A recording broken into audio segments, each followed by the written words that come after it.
Boa noite, irmãos. Eu quero saudar os irmãos, saudar também os irmãos que nos acompanham pela internet. Vamos orar pela palavra. Senhor, nós oramos te agradecendo pela palavra, pedimos que o Senhor venha com a graça e com o teu poder, edificando a tua igreja. Senhor, me capacita a transmitir a palavra de maneira bíblica. No nome de Jesus, amém. Amém. Amém. Deixa eu dar uma ajustadinha no nosso foco aqui. Amém. Irmãos, estamos expondo o capítulo 11 de Lucas. Na nossa última exposição, Jesus ele dá informações importantes sobre aquela questão. Nós tratamos um pouco sobre possessões demoníacas, mas o texto, uma das ênfases dele era a questão da reforma religiosa, mostrando que apenas a saída dos espíritos malignos não resolve, mas a casa tem que estar ocupada. Ocupada por quem? Pelo Espírito Santo do Senhor. Como que isso acontece? Com o novo nascimento. A pessoa é regenerada, Deus tira o coração de pedra, coloca o coração de carne, a pessoa nasce de novo, e a consequência do nascer de novo é o passar a amar a Deus. Juntamente com isso, o Espírito do Senhor se faz um só com o nosso espírito. A partir daí, a casa está ocupada. A partir daí, a casa está ocupada pelo próprio Deus, na pessoa do Espírito Santo. Isso era uma explicação muito importante para aquela época. Por quê? Porque nós temos que entender que na Antiga Aliança o Espírito Santo era temporário. Alguns reis e os profetas é que tinham o Espírito Santo. E eles não conseguiam ter o entendimento. Veja, isso daqui é nova aliança. A igreja foi inserida na nova aliança que foi dada a Israel. E uma das promessas da nova aliança era o habitar interior do Espírito Santo. Porque somente pelo habitar do Espírito Santo que eu consigo viver a vida cristã. Ele é o capacitador, ele que me conduz em tudo. Nós temos que entender que uma das coisas principais do Novo Testamento é o quê? Deus mora no crente. E ele não poderia estar mais próximo do que já está. Então busque do Senhor esse entendimento. Quando você conseguir enxergar isso pelos olhos da Escritura, o seu enfoque, a sua maneira de viver, a sua maneira de se relacionar vai ser impactada por isso. Por quê? Porque o ente mais santo é um só com o meu espírito. O próprio Deus é um só com o meu espírito. Isso muda tudo. Após explicar isso, a narrativa vai continuar. Jesus aqui, ele está fazendo uma dura reprimenda à religiosidade judaica, à dureza de coração do povo. O discurso que Jesus está fazendo aqui é tudo menos simpático. Ele vem de uma maneira incisiva tratar de maneira dura a visão religiosa daquele povo. Por quê? Porque, irmãos, visão religiosa vai levar você para o inferno. O que vai salvar é a sua fé em Jesus Cristo. É a aliança com Jesus Cristo. Na verdade, em nenhum momento Deus está preocupado com a sua visão religiosa. Deus está preocupado se você conhece o Salvador. Se Ele é de verdade o seu Senhor. E se você busca de todo o seu coração, todo o seu entendimento, seguir as verdades da palavra. Essa é a realidade colocada no Novo Testamento. Por isso que o discurso de Jesus aqui é um discurso extremamente duro.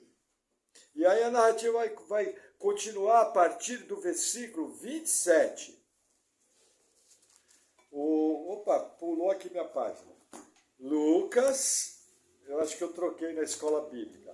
Lucas 11, versículo 27. Diz assim a palavra do Senhor. E aconteceu que, dizendo ele essas coisas, uma mulher dentre a multidão, levantando a voz, lhe disse: Bem-aventurado o ventre que te trouxe, e os peitos em que te mamaste. Mas ele disse: Antes, bem-aventurados os que ouvem a palavra de Deus e aguardam.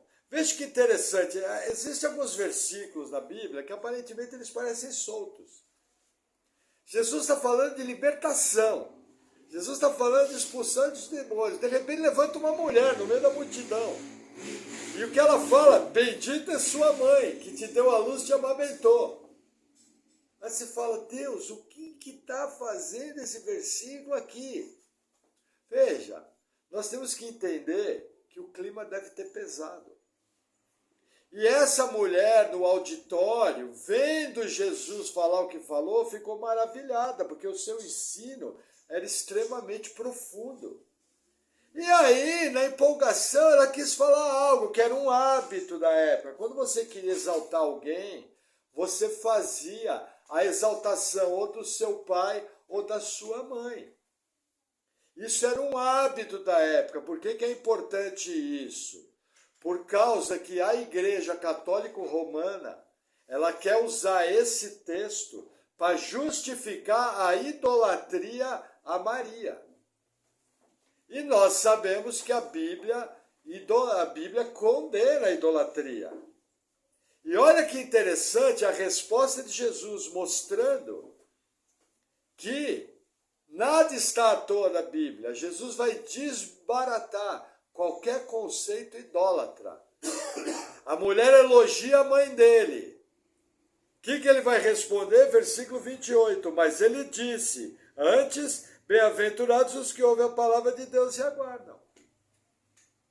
Não tem essa, é que nem quando Maria pediu para Jesus fazer o primeiro milagre. A resposta dele primeiro foi dura. Falou, mulher, que tenho eu contigo? Não chegou minha hora ainda.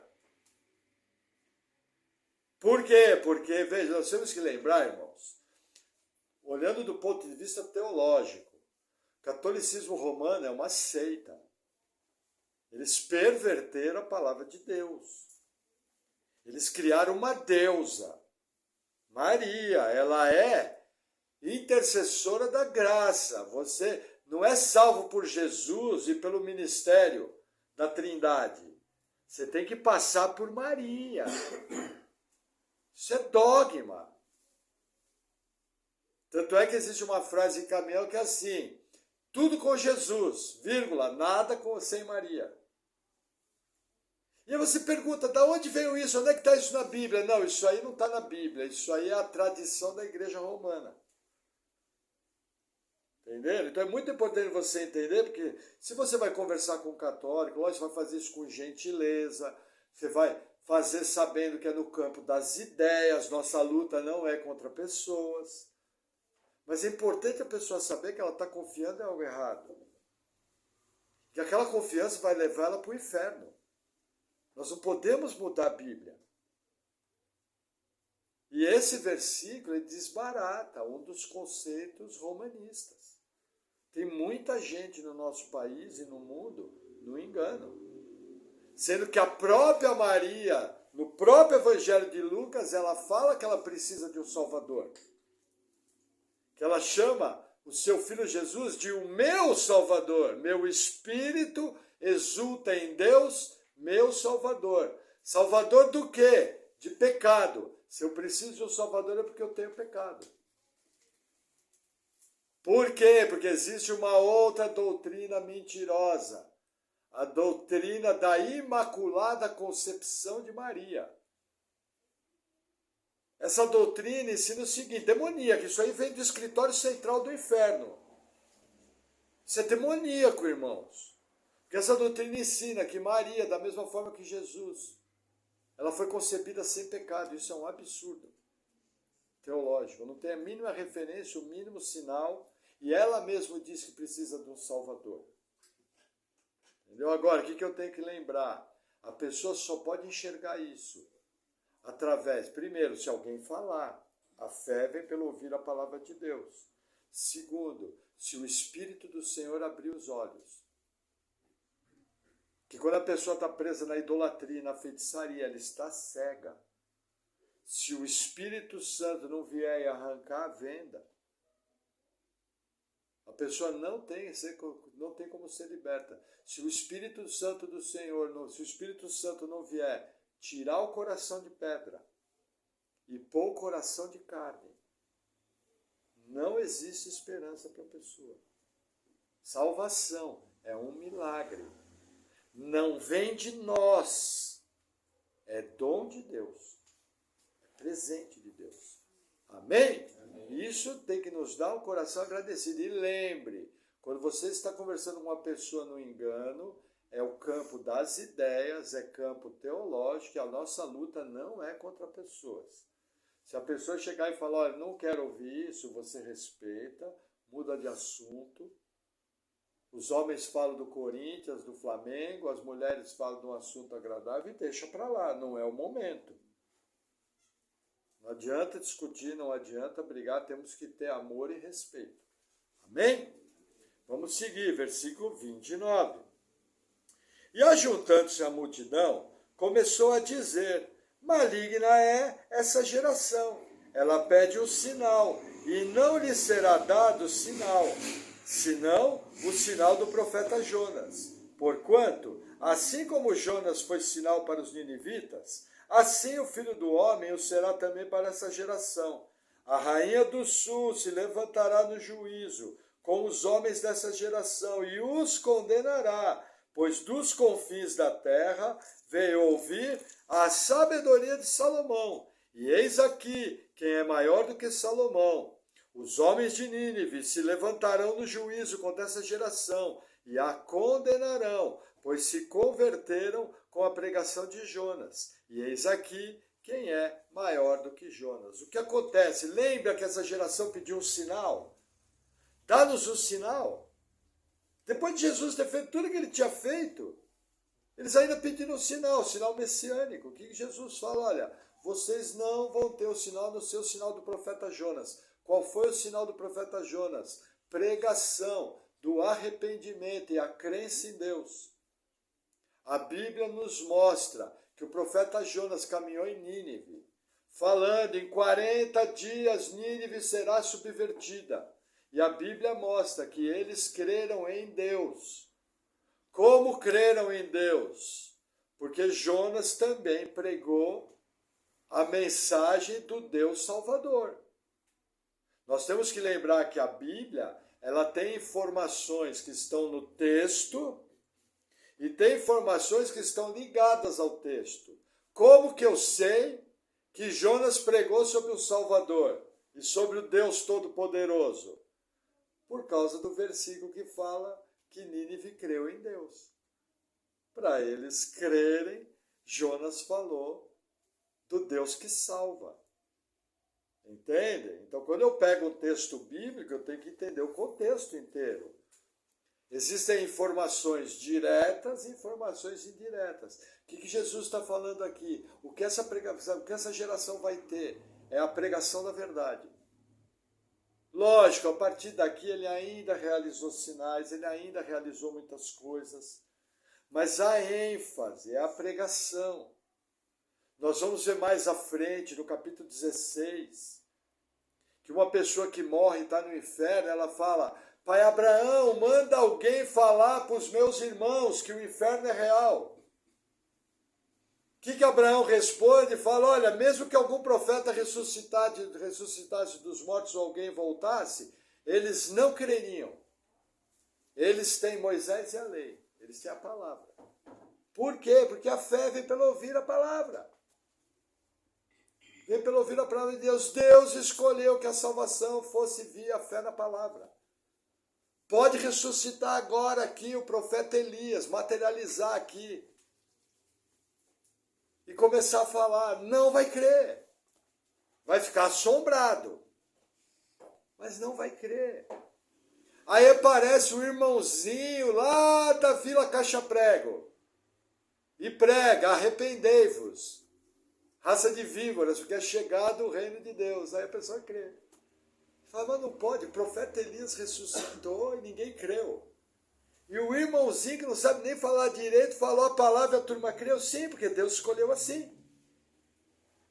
A fé é pelo ouvir a palavra de Deus. Milagres são bons? São. Milagres são sinais? São, mas o importante é a pregação. O milagre é acessório. Sempre o foco tem que ser na pregação. Isso é muito importante, nos serve de base. Como você conversa com as pessoas, olha, a Bíblia ensina, Jesus ensinou que todos nós somos pecadores. Jesus ensinou que um pecado nos dirige ao inferno, sem escapatória, porque Deus é santo. Então a raça humana já nasce debaixo de condenação. E isso é uma notícia terrível. Que tanto eu como você temos pecados. E esse pecado nos condena. Porém, a boa nova, Evangelho, é que esse mesmo Jesus que ensinou que todos somos pecadores, ele veio e morreu na cruz do Calvário, derramando o sangue puro, para que todo aquele que nele crê não pereça, mas tenha a vida eterna. Qual é o problema das pessoas? Muitos crentes querem dar uma de santo. E assim, com todo respeito, não fique desconfortável. Aqui não tem ninguém santo. Aqui tem miseráveis pecadores alcançados pela graça de Deus. E pelo poder do Espírito Santo estão tentando andar certo. E olha, já é uma luta diária. Amém? Amém. Ah, pensei que só eu lutava, né? Com essa carnona velha aqui. Vamos seguir. Versículo 33. Continuando. E ninguém, acendendo uma candeia, a põe em oculto, nem debaixo do alqueire, mas no velador, para que os que entram vejam a luz. A candeia do corpo é o olho. Sendo, pois, o teu olho simples, também todo o teu corpo será luminoso. Mas se for mal, também o teu corpo será tenebroso. Vê, pois, que a luz que em ti há não sejam trevas. Se, pois, o teu corpo é luminoso, não tendo em trevas parte alguma, todo será luminoso, como quando a candeia te ilumina com o seu resplendor. Veja que interessante. Veja, Jesus é a luz da salvação. Entendeu? Aquilo que as pessoas veem e creem é o que vai decidir a salvação delas. Jesus está fazendo um jogo de palavra. Da mesma maneira que a candeia, que é uma luminária antiga, tem que ficar num lugar para ser totalmente visto. Cristo, o Messias, ele também tem que ser anunciado, ele tem que ser crido e tem que ser recebido no coração. O que é todo o seu corpo ser luz? É você receber a luz do Evangelho, o poder do Evangelho e ser salvo e caminhar nessa luz. Isso aqui é uma parábola. Eu tenho que entender o contexto. Jesus vem falando de lá de trás, do habitar do Espírito Santo. Jesus vem falando lá de trás da religião vazia e a religião morta.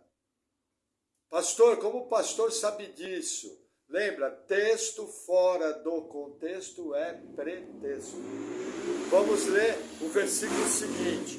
Deixa eu tomar um gole de água, vocês vão entender. Versículo 39. Não, versículo 37, perdão. E estando ele ainda falando, rogou-lhe um fariseu que fosse jantar com ele. E entrando, assentou-se à mesa. Mas o fariseu admirou-se vendo que não se lavara antes de jantar. Veja que interessante, vamos fazer uma pausa aqui só para entender o pano de fundo. Os fariseus eram homens da elite, eram homens ricos, importantes. E eles guardavam a lei, eles criavam até preceitos. Para você ter uma ideia, a questão da água, a água está diretamente ligada a rituais de purificação, que são marcas da cultura judaica. Se você hoje visitar, por exemplo, Jerusalém, se você visitar Tel Aviv, você vai ver lavatórios municipais à disposição. Porque é hábito do judeu, por causa da Bíblia, por causa da cultura hebraica, lavar as mãos, é um povo muito limpo. Então, assim, esse hábito aqui se arrastou pela história e chegou até aqui. Só que aí chega Jesus, um rabino, E simplesmente senta na mesa sem lavar a mão. E aí o fariseu grilou. Falou, peraí, como é que esse camarada é rabino e não lava a mão? Como que ele veio para a igreja e não veio de terno? Percebe? Nós temos mania de associar. Irmãos, nada contra terno, viu? Se quiser vir de terno aqui, fique à vontade. Glória a Deus pela sua vida. Não tenho nenhum problema com terno, não tenho nenhum problema com cabelo comprido, não tenho nenhum problema com saia. Ah, eu quero pôr véu, pode pôr, põe dois, um para mim e um para você. É o seu culto pessoal. Só não venha dizer que isso aí é salvítico. Cada um faz o que quer, mas não pode ser salvítico. Vocês entenderam, por exemplo, tem uns irmãos que eles vinham de terno aqui para a igreja. Amém. Ficar feliz da vida, quem sou eu para falar? Entendeu? Então, tranquilo. Mas eu uso o exemplo do terno por quê? Porque para muita gente, se o crente não usar uma gravata, não vai para o céu. Entendeu? Por causa que na cabeça da pessoa existe essa regra religiosa necessária para a salvação. E isso, na verdade, é um hábito humano, é um bom hábito. Eu vestir uma boa roupa é correto, um traje decente é correto. Mas sem imputar esse traje salvação. É um hábito pessoal, que cada igreja tem seu jeito. Acabou. Entendeu? Então, o que está acontecendo aqui é que Jesus não se enquadrou no hábito religioso da época. E a narrativa vai continuar, versículo 39. Olha o que Jesus vai falar. E o Senhor lhe disse, agora vós, ó fariseus, limpais o exterior do copo e do prato, mas o vosso interior está cheio de rapina e maldade. Loucos! Quem fez o exterior não fez também o interior? Antes dai esmola do que tivestes, e eis que tudo vos será limpo. O que acontece, irmãos? Presta atenção nisso. Dai esmola do que tivestes. Se você olhar o versículo de bate-pronto, você vai dizer, Jesus está ensinando salvação por dar esmola. Não está escrito aí, dá esmola do que tivestes e todo mais será limpo? Confere aí na tua Bíblia. Quando você olha de bate-pronto, não parece que Jesus está ensinando salvação por dar esmola? Mas veja, a Bíblia é um todo. Eu não posso isolar um versículo. Os fariseus eram avarentos. Eles davam muito valor no dinheiro. E aí veja, eles davam dízimo, eles davam tudo. O que Jesus está falando? Tenha uma prática religiosa condizente com a sua salvação. Se você tiver uma prática religiosa bíblica que mostre que você é alguém que nasceu de novo, o resto vai estar limpo. Essa verdade permanece até hoje. Por quê? Porque está cheio de crente que fala que nem crente, canta música de crente, vai em igreja de crente, carrega a Bíblia de crente, a hora que morrer vai para o inferno. Porque nunca nasceu de novo. É um religiosão, carregador de Bíblia, 2 vezes réu do inferno, fariseu cego. Porque o seu coração está longe do Senhor. Salvação não é por ir para a igreja. É ao contrário, eu vou para a igreja porque eu sou salvo. Entenderam? É que nem permanecer na fé. Eu não permaneço na fé para ser salvo. Eu permaneço na fé porque eu sou salvo. É sinal de alguém que nasceu de novo. Chega para alguém nascido de novo e fala, vamos sair da igreja, vê se ele quer. Nunca! Agora, quem acha que é salvo, sai da igreja. E ainda vem com aquele papo, eu sou a igreja. Demoníaco. Você é um tijolinho do edifício vivo, bem ajustado, debaixo do ministério dos apóstolos e dos profetas, do fundamento. Como edifício vivo. Você é um tijolinho.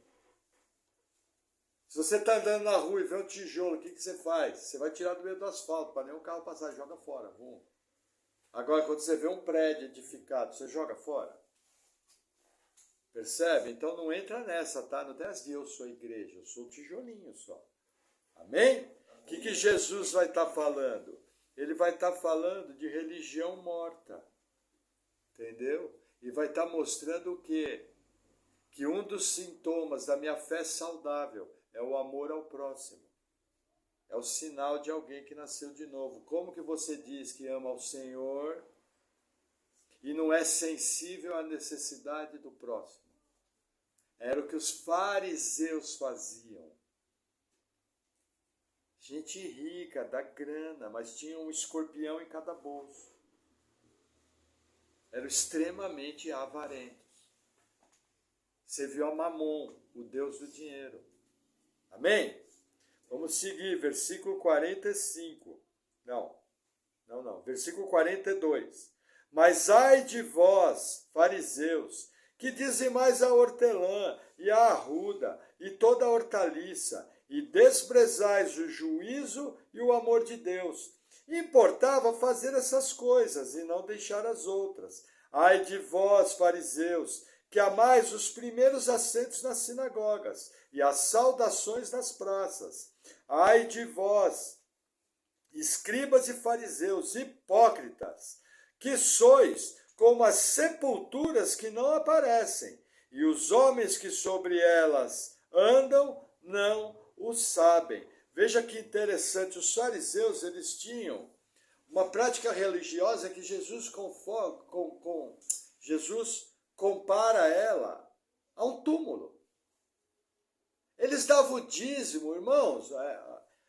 A lei tem 613 preceitos.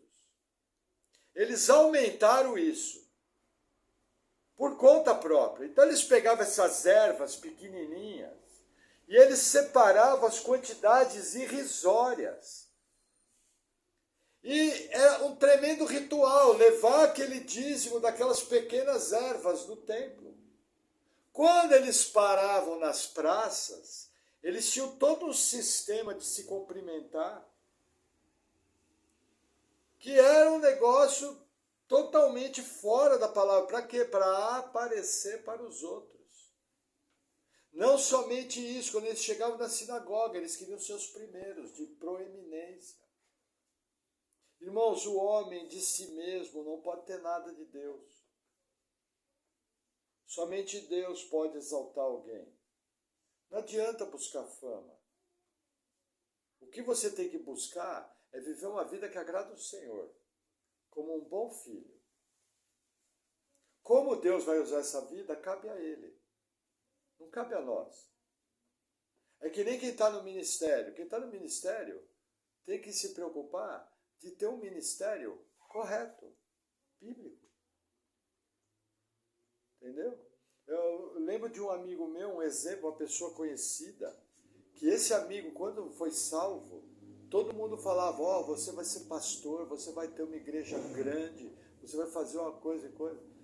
A última vez que eu encontrei esse amigo, era pastor de uma igreja pequena, que nem a nossa. O ministério dele não tinha decolado, só que ele era fiel. Fazia parte dele. Mas, irmãos, pensa num homem que a turma falava que ia ser o apóstolo Paulo II, o retorno. Sabe? E os anos passaram e não aconteceu. Por quê? Porque Deus usa quem quer, como quer, da maneira que quer. Quem diz que você precisa ser famoso para dizer que você está fazendo a obra de Deus? Você precisa ser bíblico. Entendeu? Você tem que aparecer para Jesus. Não para as pessoas. Você tem que ser um servo fiel. As boas obras têm que ser vistas por Jesus. Para glorificar o nome dele. Amém? Amém? Vamos avançar mais um pouquinho. Versículo 47. Não. Eu estou adiantado. Versículo 45. E respondendo um dos doutores da lei, disse-lhe, mestre, quando dizes isso, também nos afrontas a nós. E ele lhe disse, ai de vós também, doutores da lei, que carregais os homens com cargas difíceis de transportar, e vós mesmos, nem ainda com um dos vossos dedos tocai nessas cargas. O que acontece, irmãos? Quando Jesus está usando esse ai de vós, É uma linguagem do Antigo Testamento falando de juízo. É um ai. É um duro juízo de Deus. Então, quando Jesus está falando aqui, ai de vós, ele está falando, ó, vocês estão debaixo de duro juízo. E aí o que acontece? Quando Jesus falou dessa maneira transparente, a turma grilou. Chegou e falou, pô, Jesus, como é que você fala isso? Você está nos ofendendo. Quem é você para nos ofender dessa maneira? É mais ou menos o que está rolando aqui. Aí Jesus vem e faz a tréplica. Ele responde. Ele fala, ó, vocês atam fardos pesados dos outros e vocês nem encostam um dedo neles. Vocês criaram, aí eu vou parafrasear, vocês criaram toda uma religião própria, cheio de hábitos humanos, e nem de perto vocês agradam a Deus.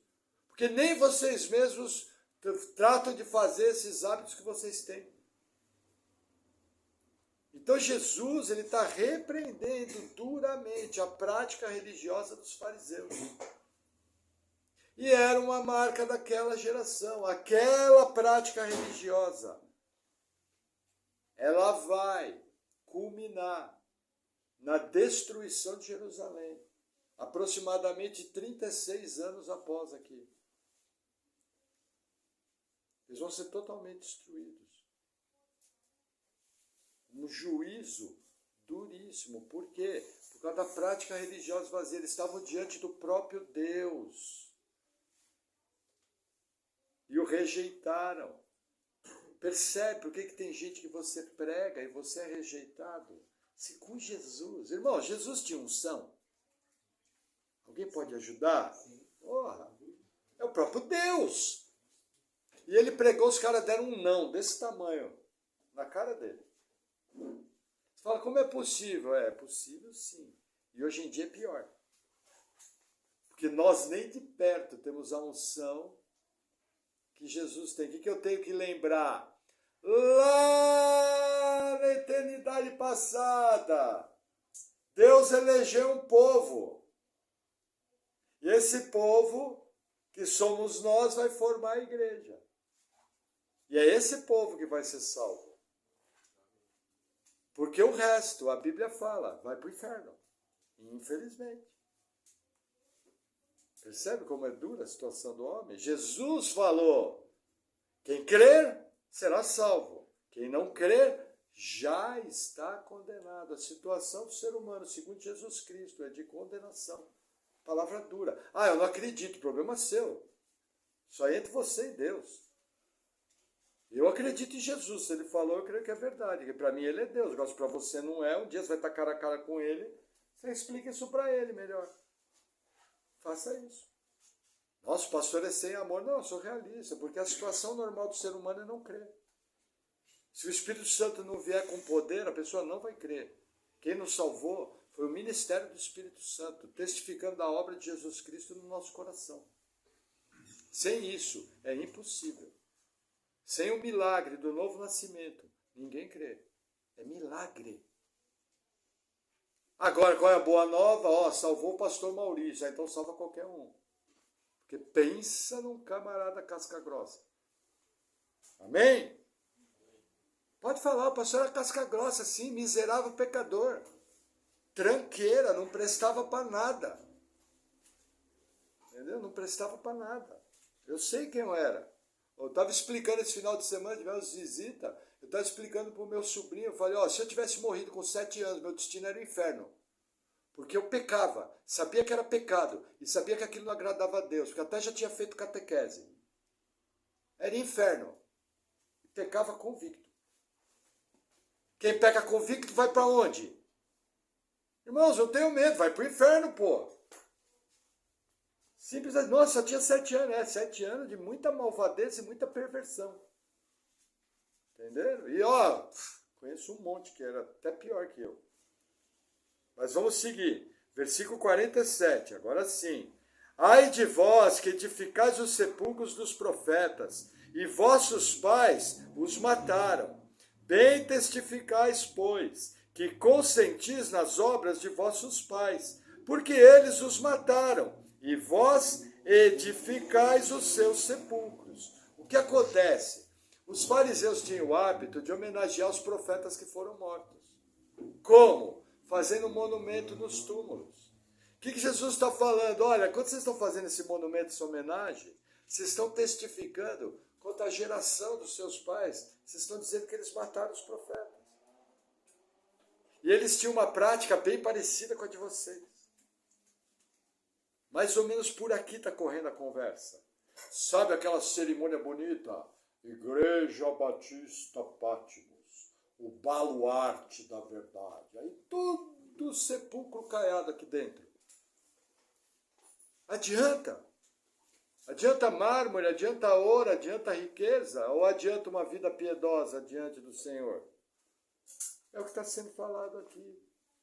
Está cheio de igreja, infelizmente, que se diz cristã, que não passa de um sepulcro caiado. É uma pena, mas é a realidade. Vamos seguir, versículo 49. Por isso diz também a sabedoria de Deus: profetas e apóstolos lhes mandarei, e eles matarão uns e perseguirão a outros, para que desta geração seja requerido o sangue de todos os profetas que, desde a fundação do mundo, foi derramado, desde o sangue de Abel até o sangue de Zacarias, que foi morto, entre o altar e o templo. Assim vos digo, será requerido desta geração. Veja que interessante, irmãos. Nas aplicações nós vamos ver. Existe um falso ensino dizendo que Jesus está ensinando aqui maldição hereditária. Não é o que Jesus está falando. Jesus está ensinando o seguinte, que quem não crê no nome dele está debaixo de um terrível juízo. Da mesma maneira, daqueles que não creram nos avisos dos profetas e dos servos de Deus na antiguidade. E aí Jesus faz a seguinte afirmação: essa geração aqui vai ser requerido de vocês, que vocês não creram no Cristo, não creram no Messias. E aí ele usa o exemplo, desde Abel, Gênesis 4, primeiro mártir, até Zacarias, que está no livro de Crônicas. Veja que interessante, na Bíblia hebraica, a Bíblia hebraica começa com Gênesis, ela tem os mesmos livros que a nossa, mas ela começa com Gênesis e termina em 2 Crônicas. Que quando Jesus falou isso, que ele está falando a lista de mártires que tem em toda a Bíblia, do primeiro ao último livro. Se ele fosse falar hoje na nossa Bíblia, ele ia falar um mártir em Gênesis e um mártir em Malaquias. É porque a disposição dos livros na Bíblia evangélica é em ordem diferente. E na Bíblia hebraica, termina em 2 Crônicas. Quem é o último mártir de 2 Crônicas? Zacarias, filho do sacerdote Joiada, que foi morto pelo rei Joás, porque confrontou o rei. Ele foi morto como? Entre o altar e o templo. Entendeu? Então Jesus está falando aqui da lista de mártires. Da mesma maneira que esses mártires morreram, foram mortos, e não creram neles, essa geração aqui vai me matar também. E vocês vão ter o mesmo juízo. Porque não creram no enviado do Senhor. Nossa, a palavra dura, hoje em dia é igual. Quando se anuncia o evangelho e alguém não crê, o que acontece com a pessoa? Lembra, o evangelho é o bom perfume de Cristo para os que se salvam, porém é cheiro de morte para os que se perdem. Não mudou nada. Da mesma forma, não mudou, irmãos, e vai ser assim até a consumação dos séculos. Até a última grande revolta, revolta de Gog e Magog. Até lá. Aí depois daquilo vai vir novo céu e nova terra. Novo céu e nova terra é diferente. Está tudo restaurado, só tem povo salvo. Aí é tranquilo. Entendeu? Mas enquanto existir ser humano com natureza pecaminosa, sabe, sangue velho que corre na veia do pastor, sangue cheio de pecado, Enquanto tiver isso, vai ter gente rebelde a Deus. Vai ter gente que não crê. Porque é a natureza do ser humano. É muito triste, mas é a realidade. Aí vamos partindo para encerrar, versículo 52. Ai de vós, doutores da lei, que tiraste a chave da ciência, vós mesmos não entrastes, e impedistes os que entram. E dizendo-lhes ele isso, começaram os escribas e os fariseus a apertá-lo fortemente, e a fazê-lo falar acerca de muitas coisas, armando-lhe ciladas, e procurando apanhar da sua boca alguma coisa para o acusarem. Aí o que aconteceu? Veja, Jesus acusou essa religião vazia de vocês, é cegueira espiritual. E fechou a conversa. A partir dali eles começaram a cercar Jesus com um monte de pergunta, para ter o que fazer para acusar ele na lei. Simplesmente assim. Agora, eles tiveram a oportunidade de crer e não creram. Entendeu? Então eu tenho que entender que infelizmente tem gente que não crê. E dessa geração até hoje vai ser cobrado. Amém? Amém. Vamos a algumas aplicações. O pastor falou que aquele versículo não falava de maldição hereditária, correto? Vocês acreditarem em mim? Imagino que sim, sou pastor de vocês. Vamos ver o porquê que o pastor falou isso. É importante, irmãos. Eu passei por igrejas e infelizmente eu já fiz isso, não faço mais, me retratei, e eu já fiz quebra de maldição hereditária. Porque um ensino errado leva a uma prática errada. Então a gente pedia perdão, Senhor, nós pedimos perdão do pecado dos nossos antepassados. Senhor, nos purifica. Até que eu fui confrontado por alguns versículos que estão aqui.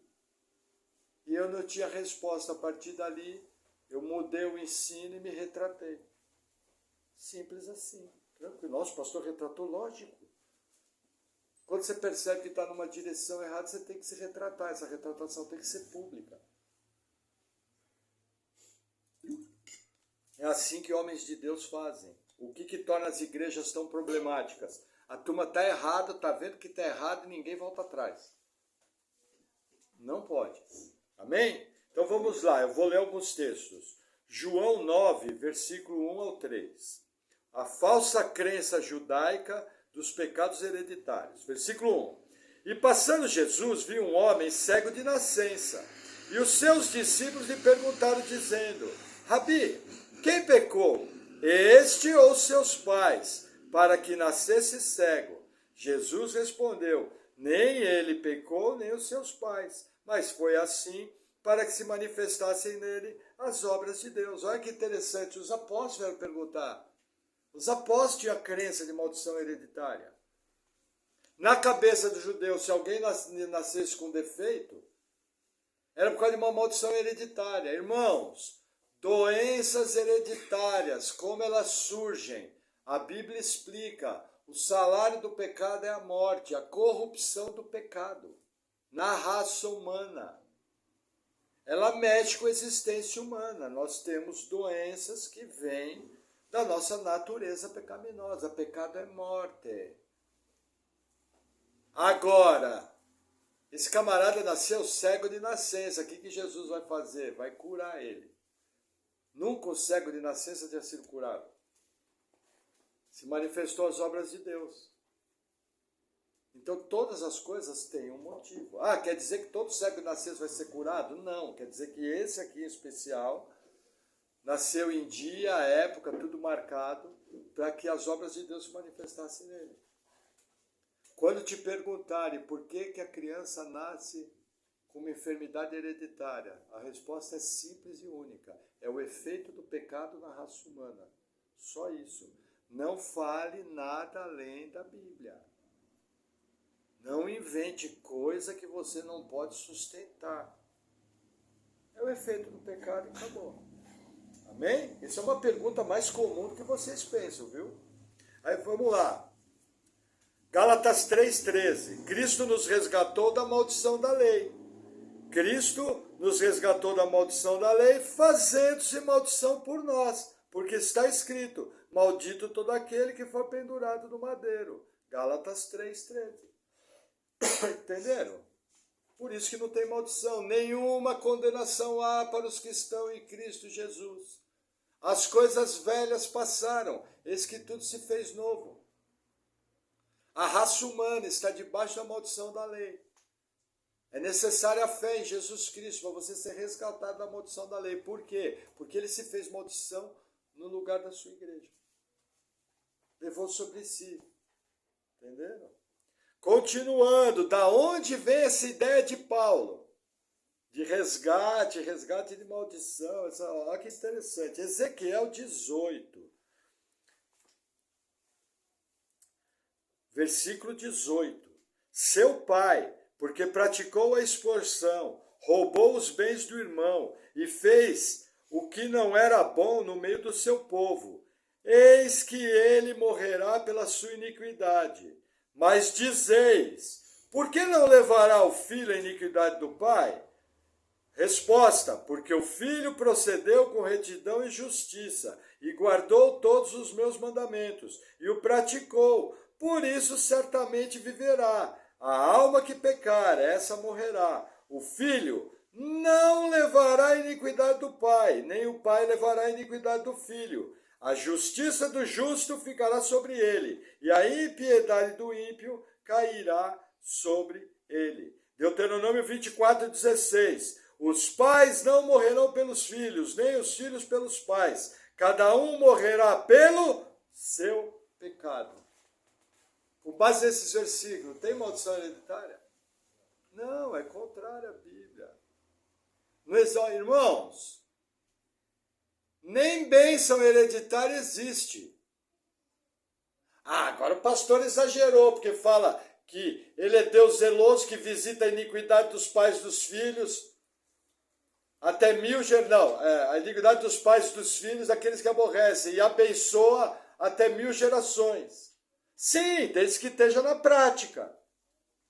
O que é visitar a iniquidade? O pai foi iníquo, o filho foi iníquo, o neto foi iníquo, o bisneto foi iníquo, agora o neto foi iníquo. Deus visita a iniquidade de todo mundo. O que é a parte da bênção? O pai é cristão, o filho é cristão, o neto é cristão. Qual é a bênção que nós podemos deixar para os nossos filhos? É a bênção de ensinar o evangelho. Criá-los num lar onde Jesus Cristo de verdade é Senhor e único Deus. Essa é a bênção, entendeu? Uma Bíblia aberta numa estante pode trazer a bênção só pela Bíblia aberta? Não, o cara tem que ler e praticar. Amém? E aí, a última passagem, 2 Reis 14, 5 e 6, sucedeu que, sendo já o reino confirmado pela sua mão, matou os servos que tinham matado o rei, seu pai. Porém, os filhos dos assassinos não matou, como está escrito no livro da lei de Moisés, no qual o Senhor deu ordem dizendo, não matarão os pais por causa dos filhos, e os filhos não matarão por causa dos pais, mas cada um será morto pelo seu pecado. É repetitivo, irmãos. Está cheio de mega igreja no Brasil que faz quebra de maldição hereditária, irmãos. Tem padre católico. Nunca nem de perto isso foi uma doutrina católica que faz quebra de maldição hereditária. Não existe maldição para crente. Jesus se fez maldição. A única maldição vigente até hoje é a maldição da lei. Quando você peca, você desobedece à lei. Todas as maldições da lei vêm sobre você. Essa é a situação. Estou falando de povo incrédulo. Porque como crente, quando eu peco, o sangue que Jesus derramou na cruz é suficiente para o resgate daquele pecado. É o pacote todo. Quando você creu, até o pecado que você ainda nem pecou, já está no pacote. Então tudo bem, pastor. Tudo bem nada. Se você pensar assim, você vai para o inferno. O resgate está pago. Lembra que Paulo falou, então por que a graça é abundante, eu vou superabundar no pecado? Não é assim. Olha a mentalidade da turma. Uma vez eu lembro, um pastor conversando com uma ovelha e explicando para ele a segurança de salvação, que como nós nascemos de Deus, nós temos segurança de salvação, porque eu sou nascido de Deus. É uma obra dele. E eu estou firme na mão de Jesus, aquele que vier a mim, de maneira nenhuma o lançarei fora. As pessoas querem falar, mas o diabo, mas onde que está no versículo? Você pôs. Na minha Bíblia não está escrito o diabo. Então se você pôs, para mim não vale. E aí o pastor explicando isso, o que a ovelha falou? Falou, então posso sair da igreja, ir para a festa, aprontar. Na hora o pastor, peraí, isso é sinal que você nunca foi salvo. Porque quem é salvo dá sintoma, e quem é salvo tem temor. Quem é salvo não vai sair pecando, porque quem é salvo quer agradar a Jesus que o resgatou. Inclusive nós temos 2 palavras no canal da nossa igreja, chamado teste de salvação. Muito bom, meia dúzia de chicotada bem dada. Sabe aquela bolachada gostosa que você leva da escritura? Você fala, eita Deus, essa daqui eu preciso me segurar no banco que a coisa pegou preço. Mas é importante, veja, o tempo inteiro a Bíblia fala, examinai a vossa salvação. Isso eu tenho que fazer frequentemente. Eu sempre tenho que estar avaliando minhas atitudes, eu sempre tenho que estar comparando com a palavra, eu sempre tenho que estar me corrigindo. É sempre importante eu confessar meus pecados a Deus. Tentar andar certo, tentar obedecer. Ter sucesso em boa parte disso. Alguma coisa ou outra vai acontecer que não vai correr tão bem. Mas faz parte do jogo. Nós temos uma natureza pecaminosa aqui. Corre na veia. Irmãos, natureza pecaminosa é tão sério que o resgate da obra da cruz do Calvário, para esse corpo aqui, não teve jeito. É sepultura. Já parou para pensar nisso? A seriedade do pecado? Tanto é que ele vai ter que ser transformado. Aí ele vai receber um corpo glorificado. Esse corpo, é tão sério que Jesus Cristo pagou tudo. Mas esse corpo é sepultura. Esse aqui não salva, vai ter que ser glorificado. Recebeu um corpo incorruptível, como diz o apóstolo Paulo em 1 Coríntios 15, dos 50 ao 52. Nós vamos ter que ser revestidos da incorruptibilidade. Nossa, falei bonita, mas é o termo que a Bíblia usa. Por que isso, irmãos? Porque existem 2 naturezas dentro do cristão. Existe a natureza pecaminosa e existe o Espírito Santo, que é um só com o nosso espírito. Toda vez que a gente optar por andar baseado na velha natureza, eu vou ter problema. E todas as vezes que eu optar por andar baseado na nova natureza, em obediência à palavra de Deus, eu vou ter benefício. Simples assim. Os 2 são opostos. Amém? Amém. Vamos orar? Glória a Deus.